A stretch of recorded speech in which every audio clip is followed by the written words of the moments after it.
Mga kapatid, magandang hapon sa inyo. Ito ulit si Autorans. Maraming salamat po sa inyo doon sa response nyo doon sa ating vlog na phase out ng ng mga ICE, internal combustion engine. Marami pong nagko-comments, maraming ayaw, meron namang may gusto. Pero malayo pa po 'yun sa totoo lang. 2030 sa ibang bansa, 2035 naman sa ibang mga medyo may kayang bansa. At sa Pilipinas, swerte na siguro tayo sa 2050. Pero ang masarap po kasi doon, ang maganda doon, sana kung matutuloy na dito sa Pilipinas, makakalanghap na kami ng fresh na hangin. Tapos pangalawa, in 10 years time, marami nang magiging trabaho yung mga IT natin. Marami na yung kayang-kayang makagawa ng electronic vehicle. Kasi nung tinitingnan ko, nung inaaral ko talaga to, nakahiwalay naman yung yung mga dating circuits. Kaya nga wag matakot yung mga lumang sasakyan kasi pwede namang ma-convert sa EV. Pwede namang maging electronic vehicle yung mga lumang sasakyan. Ngayon nga lang, kung hindi kayo matatakot sa mga nabibili sa online, makakakita kayo ng mga motor ng EV.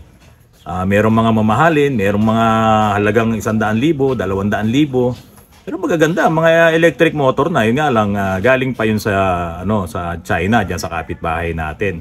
Pero ang maganda po dito mga kapatid, itong electric vehicle na business na to, itong labanan nila, itong mga car manufacturers, para silang nasa racing circuit, nag-uunahan sila.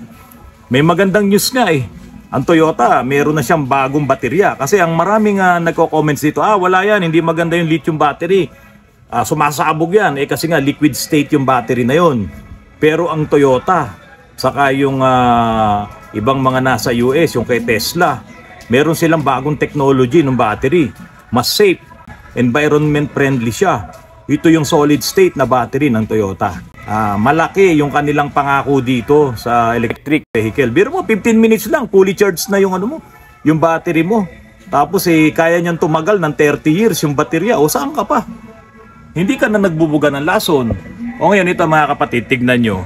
Papakita ko sa inyo to kung bakit ako po payag ako na maging electric vehicles na ang lahat ng mga sasakyan natin. Huwag kayong mag-alala sa mga malalaking truck. Kaya nilang gawan ng paraan yan. Kayang-kaya yan. Saka isa pa mga kapatid, kapag ka natuloy po yung electric vehicles, kahit kayo, makakapagtayo kayo ng charging station. Pero ngayon, hindi nyo kaya magtayo ng gasoline station. Di ba? Wala, hindi nyo kaya. Pati yung kargaan ng diesel. Pero kapag ka natuloy yung electric vehicle, konting puhunan nyo, meron na kayong charging station. Punuin nyo lahat, yung nasa mga probinsya. Kayang-kaya po yan. Saka hindi lang naman sa kuryente natin makukuha diyan sa generated power diyan sa National Power Corporation yung pan-charge natin diyan Makukuha din naman natin mga renewable energy. Tulad yung mga solar power, yung ating windmills, marami pwedeng pagkunan para makapag-put up kayo ng mga charging station para sa EV vehicle. Ito mga kapatid, tignan nyo po ito. Ito, tignan nyo mga kapatid. Ito yung suit tignan nyo kung gaano kakapal yan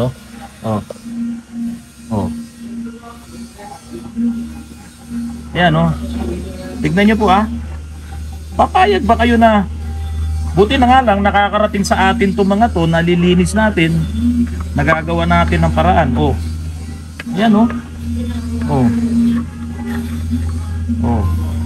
ito yung mga naiiwan. Paano yung mga humalo na sa paano yung mga humalo na sa hangin?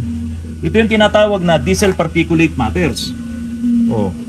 Ito naka-EGR po ito. Ayan nga yung EGR valve niya tignan nyo naman, ang ganda yung sa kaloob-looban tignan nyo kung gaano kadumi. Papayag ba kayo mga kapatid na hindi tayo lumipat sa electric vehicle?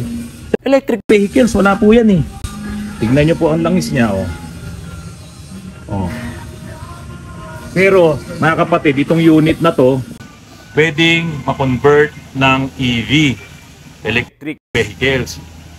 Meron sa ibang bansa, luma pa nga kinonvert nila, nakakabili sila ng mga modules, yung motor, lahat kompleto. Kayang-kaya din po natin sa Pilipinas yan. Kaya sa totoo lang, mas maraming magiging opportunities Yung mga mekaniko natin, isama nyo na yung mga IT professionals, yung mga graduates. Kasi kayang-kaya nilang i-troubleshoot ang EV. Para ka lang nagto-troubleshoot ng isang personal computer.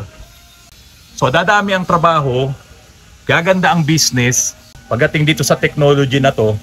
At ang maganda rito, giginawa po tayo sa paghinga. Mawawala yung mga laso na yan. Kasi mababawasan yung 1.4 billion no nadami ng sasakyan na nasa buong mundo ngayon. Kung magiging EV ang maraming bansa, o siguro sabi mo na kalahati na lang yun, makakabawas po sa mga nagbubuga ng mga lason. Mga kapatid, magandang gabi po sa inyong lahat. Itutuloy ko lang po yung ating nakaraang vlog tungkol sa EV, electric vehicle. Maaring nagtataka kayo, bakit ngayon pa lang pinag-uusapan na natin to? Yun nga, medyo matagal pa rin. Siguro dito sa Pilipinas, baka 2050, yung pinaka-final natin bago talaga mawala yung mga internal combustion engine or ICE na gumagamit ng gasoline saka ng diesel. Baka hindi ko na po kasi abutin yan eh. Kasi kung sa Singapore, by 2025, i-implement na po nila yan. And by 2030, talagang hanggat maaari, wala na silang ICE or internal combustion engine. Dito sa Pilipinas, mukhang talagang malayo po yan. Kaya lang mga kapatid, ang maganda po kasi dito sa electric vehicle, yung mga sasakyan nyo po na yan, pwede ring ma-convert. Kahit na hindi ko pa po yan nagagawa, at kahit na wala pa akong sample dito sa shop niyan, at dahil sa pinag-aaralan naman po natin talaga, sa nakita ko po na ginawa sa ibang bansa na pagko-convert ng electric vehicle. Tulad ng kanilang pang-racing sa Formula E. Then kasama na rin yung ibang mga sasakyan doon na ginagamitan na nila ng electric vehicle. Yung iba nga, luman-luma pa yung mga sasakyan eh. Kinonvert nila na EV. So meron lang silang, yung batteries, lithium-ion, yung noon. Pero ngayon, meron na mga bago. May sodium-ion at merong solid-state na battery na lahat po yan ay safe gamitin. Hindi po katulad ng lithium-ion. So mga kapatid, ito ang maganda. Yung luma mong sasakyan, pwedeng i-convert ng EV yan. Bibili nga lang tayo ng mga gamit. Ano ang mga kailangan? Kailangan natin ng electric motor. Malalaki po yan. Kailangan natin ng battery pack. Merong solid state, yung pinakabago ngayon. Environment friendly. Hindi na siya yung sumasabog dahil nga solid state. At meron na rin pong bagong tuklas ang China, yung sodium ion. So, hihiwalay na tayo dun sa lithium ion. Marami po kasing kumukontra dyan eh. So ngayon mga kapatid, pagdating sa batteries, itong mga developer, itong mga gumagawa ng baterya, kasama na yung mga car manufacturers, Honda, Toyota, at BMW at iba pa dyan, pati si Tesla, talagang humahanap sila ng mas magandang mga pyesa. Lalong-lalo na yung battery. Kasi yung battery po ang naging, yung battery ang naging fuel nito. Ito ang magpapatakbo. Yung ini-store na energy dyan, yung ini-store na kuryente dyan, yun ang magpapatakbo sa ating electric vehicle. Kahit nga yung mga lithium-ion na yan, noon pa, bata pa ako, meron na yan. Nung na-develop nga yung EV car, since yan yung available na technology, kaya lang syempre, nakita nila na, teka, baka maubos ang lithium. Kasi minimi na yan eh. Saka meron ding negative effects sa environment. So ngayon, naghanap sila ng mga paraan kung paano makakagawa pa ng mga bagong technology sa batteries na gagamitin dito sa EV cars. At yan nga po, sa China, meron silang nakita ngayon, yung sodium ion. Sodium ion, galing lang sa salt yan. Marami po tayo niyan, marami sa mundo niyan, yung galing sa salt. So hindi ka mangangamba, baka maubos yung sodium ion. At ito naman pinakabago ng Toyota at ng Tesla, yung kanilang solid state. Hindi ko pa alam kung ano yung ginamit nilang mga minerals dyan or kung ano man yung metals na ginamit dyan, kung paano binuo yung solid state na yan. Pero ang importante, ang sabi nila, ito po ay environment friendly, yung baterya na yan. Okay, so meron po tayong baterya, meron tayong BCU, Vehicle Control Unit, merong mga PDU, Power Distribution Unit, at merong motor, merong inverter. Kung ilan yung motor mo na gagamitin, ganon din karami yung inverter mo, no, yung inverters mo.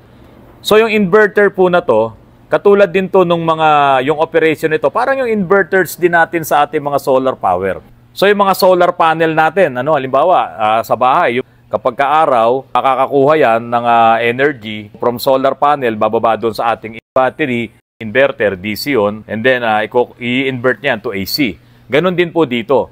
So, yung pong charging kasi natin dito mga kapatid, 220 or 110. Isasaksak natin doon yung ating mga EV vehicle and then merong adapter yon, merong converter yon, i-convert naman yon to DC para makargahan yung ating mga battery packs.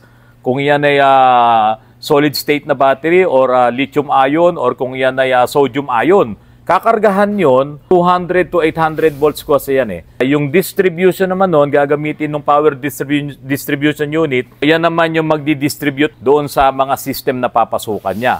Tapos mula doon sa battery na na-store niya, lalabas yan, papasok doon sa inverter. At yung inverter naman na yun ang magpapaikot doon sa motor. So from DC, kung 800 volts yan, 200 to 800 volts, papasok yan sa inverter, i-invert naman yan to AC. Kasi yung ating AC, yung motor natin ay AC motor. So, 200 to 800 volts yun. Ganun kalaki po yung voltahe na papasok doon sa motor.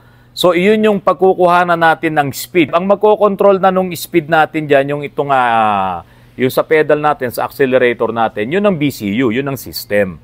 Okay, so 0 to kung gaano man kabilis yung mararating nung ating sasakyan, yung ating speed, yung ating RPM, nandun na yun sa BCU. Yung inilalabas ng baterya, yun po yung high voltage. And then meron din po tayong low voltage. Yung low voltage po natin, yan po yung dating alternator natin doon sa ating sasakyan. So, pwedeng 24 volts or pwedeng 12 volts. So, ang maganda po kasi dito, mga kapatid, kung yung sasakyan mo, tulad nitong nasa likod ko, crosswind, dating diesel yan, kapag ka ito ay kinonvert natin ng EV vehicle, may iiwan pa rin dyan yung kanyang dating 12 volts na electronic circuit or electric circuit, may iiwan yun. Okay? So yung alternator na ikakabit natin dyan, dahil EV na tayo, kung iyan ay gagawin natin, iko-control na yon ng ating BCU. At lahat po ng mga modules na nandoon sa BCU, pagaganahin po yan ng CAN bus. CAN bus, Controlled Area Network. Kaya mga kapatid, napakasimple lang naman talaga kung tutuusin. Kung tayo man ay magko-convert ng mga electronic vehicles, kayang-kaya nating ayusin yan. Kayang-kaya natin i-penetrate yung technology na to sa mga dito sa electronic vehicle. Pero siyempre, yung mga gawa ni Tesla, yung mga gawa nila Toyota, nila Honda, talagang yan pinapahirap nila yan. Kasi ini-incorporate na po nila lahat doon sa technology nila, doon sa kotse nila. Pero kung ang pag-uusapan natin, i-convert lang natin tong mga nasa likod ko na to, simple lang po talaga. May mabibili naman po talagang mga conversion kits. Available na nga po yan sa ibang bansa eh. Kaya nga po itong pinapakita ko po sa inyong video, sa ibang bansa po yan eh. So simple lang po, kayang-kayang gawin to ng mga IT natin, kayang-kayang gawin to ng mga engineers natin, electrical, electronic engineers, electronic communication, electrical engineers, pati yung mga mechanical engineers natin. At siyempre kasama kami ng mga mekaniko dahil ito may mechanical parts din dito. So ang pinaka-importante po dito mga kapatid na isa pa, na magko-control lahat doon sa system na yan, ay yung pong tinatawag natin na CAN bus, Control Area Network. At alam yan ng mga IT. So mga kapatid, marami po kasing nagsasabi, naku, wala pa yan kasi matagal pa yan. Totoo po, matagal pa po ito. 15 years mula ngayon. Pero ang maganda po dito, kahit magtitingin po kayo sa mga kasa ng mga sasakyan na nandito, Toyota, Honda, marami na po silang hybrid dyan. Ngayon, yung mga natatakot, baka hindi maka-convert itong sasakyan na to, wag po kayong matakot. Sa totoo lang, kung titignan nyo, kung iimbestigahan nyo, kayang-kaya ng anak nyo to na IT. Diba? Kayang-kaya nila yan. At yung charging station, naku po, 220 lang naman po yan eh. At siyempre, ipoprovide naman yan ng technology.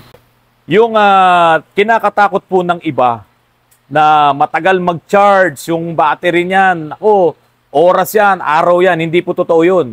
Kasi po, itong bagong na-develop ng Toyota at ni Tesla, na solid state na battery, 15 minutes lang po, kargado na. At yung 15 minutes po na yon mga kapatid, kaya nang tumakbo noon ng 900 kilometers. 800 to 900 kilometers. Makakapunta ka ng Baguio, makakabalik ka dito, may lamang ka pa. Abede, siyempre, magkarga ka naman sa Baguio para sigurado ka kung nangalahati yun. So, yun po, yung charging time, 15 minutes, puno ka na. Ganun po katindi. At kaya pong tumagal nung battery na to, itong mga solid state battery na to, ng singtagal ng buhay ng sasakyan mo. So, paano natin masasabi gaano katagal yun? No, sabihin mo na, 15 years na lang, kayang tumagal ng battery. Diba? At ang maganda rito, mga kapatid, high-powered to. Talagang kaya niya mag-store ng malakas na power ng battery. So, yun po ang maganda sa mga new developments dito pagdating sa EV. Ngayon, mga kapatid, bakit ako natutuwa? Bakit ako excited? Kasi mga kapatid, maawa po tayo sa kalikasan. Kahit na siguro dumating yung panahon na wala na kaming masyadong nililinis na mga sasakyan dito dahil nga EV na. Eh hindi, may trabaho pa rin ho kami dahil kaya nga ngayon pa lang, yung technology po inaalam na namin. Para po itong mga tao namin dito, malaman nila kung paano maggawa or mag-convert ng EV sa inyong mga ordinaryong sasakyan. Tandaan po natin mga kapatid, hindi po ito nakakatakot. Ang maganda pa nga dito, mas marami tayong mga kababayan na mauunawaan nila na ito palang electric vehicle ay pwede nating pagkakitaan, pwede nating inegosyo, pwedeng maraming mga trabaho ang madidevelop dito. Sa Hong Kong nga po, may nag-comments po doon sa ating vlog, double-decker na bus, EV, electric vehicle. Talagang wala siyang, hindi siya hybrid, electric vehicle siya. Di ba? O di, ang galing. Kung sa Pilipinas po mangyayari yan, itong ating mga driver ng taxi, driver ng jeep, nako, matutuwa po kayo. Kasi unang-una, hindi kayo magkakasakit.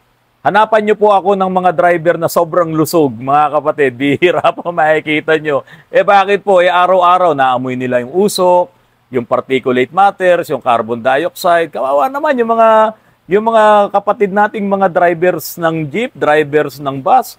Eh karapatan din nilang makalanghap ng malinis na hangin habang sila ay nagtatrabaho.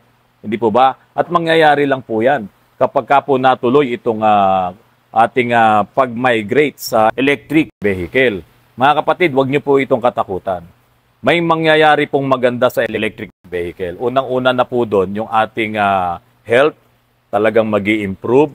Baka mawala ang sakit ng maraming tao. Ang ating ozone layer, mag-i-improve din yan. And maraming negosyo. Pwede kayong magtayo kung kinakailangan. No? Hindi ko pa alam talaga.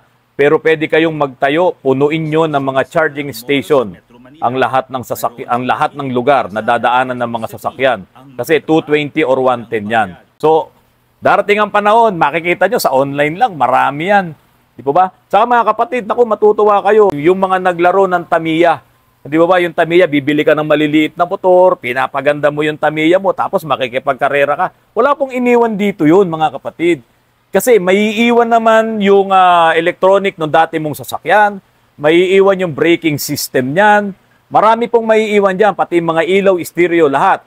Ang posible lang po na babaguhin dito pagdating sa conversion, ay yun lang pong pagkabit ng ating motor. So siyempre, yung conversion niyan sa mounting, lahat yan.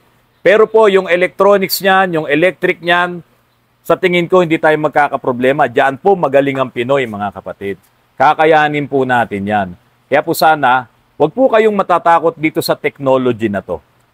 Mas madali po siya compare doon sa technology ng mga dating sasakyan. Itong mga nasa likod ko, mas madali siya. Kasi ito, karamihan ng mga Pinoy, naku, ang dami nating IT, sobrang dami. Ang dami nating engineers. Ito lang nakaraang graduation na to, itong nakaraang mga nagsigraduate na mga engineers natin, ang dami nila. Saan sila pupunta? Pero itong pagpasok ng electric vehicle, napakalaking business, napakaraming trabaho. Bakit po? Buong mundo ay magmamigrate dito. Buong mundo, lahat ng tao, maraming kakailanganin ditong engineers. Kapag ka nandiyan at layan ay tumatakbo na sa ating mga kalye. Pati sa ibang bansa, marami pong mga ngailangan dyan. Eh sino pa ba ang mga masipag? Sino ba ang matyaga? Sino ba ang kayang gawin to? Naku po, number 1 dyan ng Pilipino. So sana ganun ang maging ano nyo rito, ang maging pananaw nyo po dito. Kaya po ako, kahit na ako'y matanda na, kung hindi ko man abutan, na itong ating mga kalye ay mapuno ng electric vehicle. Ngayon pa lang po, sisimulan ko na to. At pagdating ng panahon, maaalala nyo po na merong isang autorans na tinakil po itong conversion ng electric vehicle dito sa ating mga lumang sasakyan. Huwag po kayong mawalan ng pag-asa. Kung yung mga dati nyong sasakyan ay phase out na, pagdating sa electric vehicle, mukhang wala na pong phase out. Wala pong mape-phase out. Mga kapatid, merong nagtanong sa atin, merong nag-message sa atin, nako, walang kwenta yung electric vehicle. Merong ginawa ang Toyota, yung hydrogen, no? Yung hydrogen gas. Isang failure yon para sa Toyota. Kasi hindi mo naman maisasaka yung sobrang laki ng tangke ng hydrogen gas sa likod ng sasakyan mo. At yung hydrogen gas, talagang nagre-require yan ng napakalaking safety. Liquid hydrogen naman yan, kailangan mo munang painitin yon bago siya maging gas. At ang isang matindi ron, mga kapatid, kapag yan ay ginagamit mo na, hindi yan pwedeng i-store mo. Halimbawa, puno ka, full tank yung hydrogen mo. Yung hydrogen tank mo, hindi mo yan pwedeng i-store. Sisingaw at sisingaw yan. Hindi siya pwedeng i-store ng ganun. Kaya nga, pag may makita kayong tanker, no, yung truck tanker, may lamang liquid hydrogen, makikita nyo, may steam yan eh. Kasi hindi siya pwedeng kulungin doon. Kailangan siyang lumabas yung steam na yon kasi delikado. Kasi gusto pa rin nilang i-maintain yung ICE, yung internal combustion engine, kasi pwede mong gamitan ng hydrogen yon. Itong mga manufacturers ng mga sasakyan ito, para sila ngayong nasa racetrack. Nag-uunahan sila pagdating sa electric vehicle technology. Nag-uunahan sila ng mas magandang technology. Kasi ngayon, ang problema nila yung batteries eh. So si Toyota, mukhang napaganda na niya yung solid state battery. Kasi nagyayabang na siya eh. 2 months ago, meron silang nilabas. Diba? Ang maganda po dito mga kapatid, sila talagang pinag-aaralan nila ng gusto. Lahat sila. Tapos tayo naman darating dito sa atin, yari na yung technology. Di ba? Yung mga Pinoy, sige, doon muna tayo sa, doon tayo yung tagagawa, tayo yung tagabuo, tayo yung tagagamit. Naku po, diyan sila takot kasi pag na-reverse engineering yan, nung kapitbahay natin, magagaya na kagad yung module. Lahat yan, magagaya na yan. Ano pa itatago ni Toyota? Isang bagay yon. Sa tingin ko isang bagay yon kung bakit sila medyo nagpapetik-petiks dito. Dahil doon sa technology na kayang-kayang gayahin. Pero mga kapatid, sa tingin ko po, ako malaki talaga, pananaw ko lang po ito. Lahat po ng sinasabi ko sa inyo mula kanina, ito po ay personal ko lang pananaw. Kayang-kaya ng Pinoy ito. Pati yung mga sasakyan na yan, kayang-kaya nating i-convert yan to electric vehicle. Maganda at maayos. Diba? Kasi merong bus nga, double decker sa Hong Kong, nagagamit nila. Gaano kabigat yun? Gaano kalaki yun? May mga sakay pang pasahero. Ito kayang mga sasakyan na to, hindi kayang gawin. Kaya po yan. Tumingin kayo sa Alibaba, tumingin kayo sa AliExpress. May mga binebentang motor dyan, may mga kits dyan. Siyempre China yon. So maghihintay tayo. Pero kung gusto nyong gawin, kung gusto nyong mag-practice, kung gusto nyong itry, mga kapatid, sama-sama tayo, message nyo lang ako, tulungan ko kayo.